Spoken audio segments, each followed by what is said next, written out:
Quick one, do you really believe that God can do the impossible? So in the last few videos, we've been looking at how Jesus healed two blind men in Matthew chapter 9.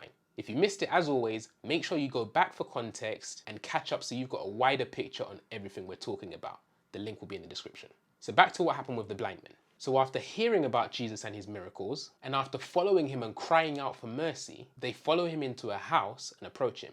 They've taken things a step further than just their public crying out for help. And so now they're having a close quarters conversation with Jesus. So in this moment, it's not about the theatrics. It's not about how devoted or spiritual they look to other people. It's not about how long they'd been following Jesus for, or even how much they'd done for the kingdom. And so in this moment, Jesus asked them a penetrating question.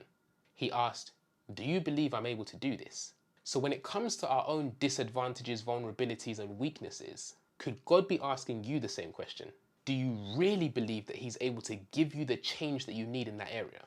Do you really believe that despite the fact that you've struggled for years and even accepted that this is just part of who you are, do you really believe that the God who created each and every one of us and the universe we live in is more than capable of fixing your dysfunction?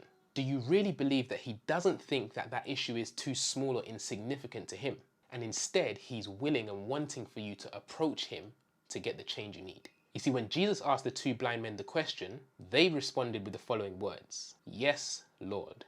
And we normally might just skip over that, but miss the weight of what was actually being said here.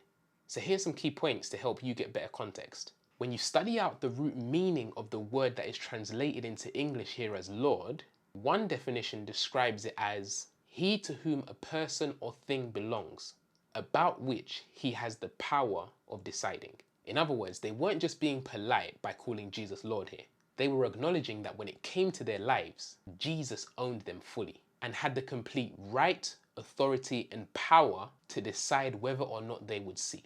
Now that's extremely important because for some of us, we accept that God has the power, right, and authority to decide whether or not we have eternal life, but we struggle to fully accept that he has the power, right, and authority to decide on whether we overcome our addictions, weaknesses, and disadvantages. Why? Because in our minds, we've limited that power to our own abilities. So that means if I've tried to make it happen myself before and I failed, then I guess it's just going to always be this way. All the while, God invites us to draw from his rights, power, and authority as the sovereign creator of the universe. But it's still up to us to respond. Maybe this strikes something on the inside of you. If it does, then just know that God's invitation still stands. Quit building your confidence based on your own limited abilities. Build your confidence on God, the sovereign one, who's much bigger than our most impossible situations. Do you really believe that God can do the impossible? Peace.